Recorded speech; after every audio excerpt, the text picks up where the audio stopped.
Thank you, friends.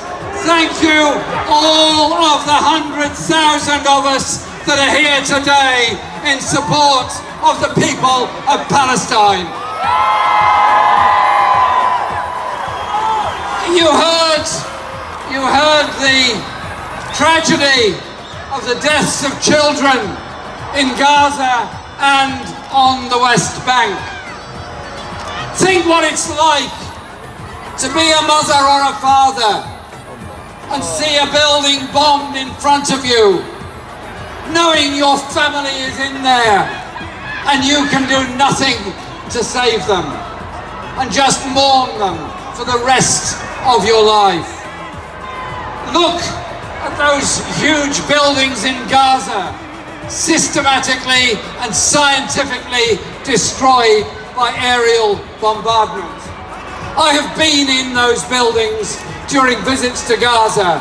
I visited human rights groups, mental health groups, media groups, and people living in their apartments in those blocks. They too have now been destroyed. I was talking to my friend Mustafa Barghouti this morning in Ramallah.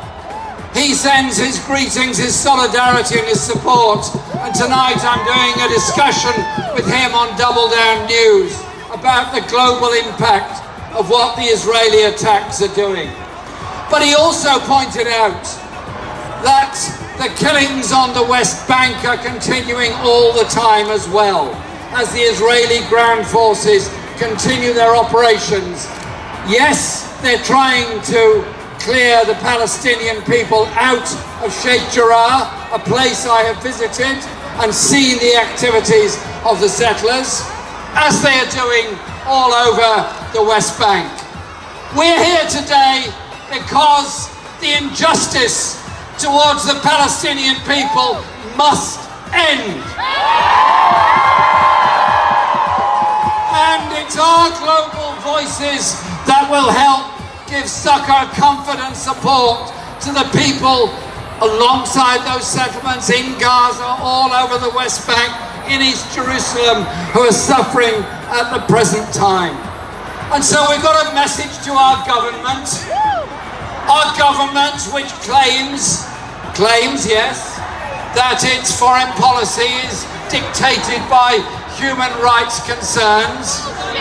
Well, in the case of Israel, they're dealing with a government that is in breach of the Fourth Geneva Protocols, that is in breach of UN resolutions, that is acting illegally in so many ways. So I say end all military cooperation of any sort with Israel. And I say to the Biden administration, elected with such huge and diverse support across the United States, you too must stand up and say to Israel, stop now, and we will end all military cooperation.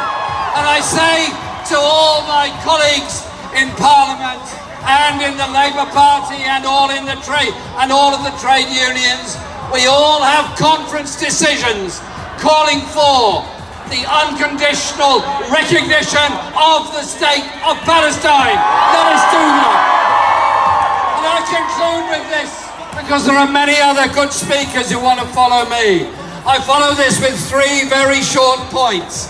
End the occupation now. End all the settlements now and withdraw them. End the siege of Gaza now. And let us never forget, there are people in refugee camps in Jordan, in Lebanon, in Syria, and a Palestinian diaspora all over the world. Let them have their rights too.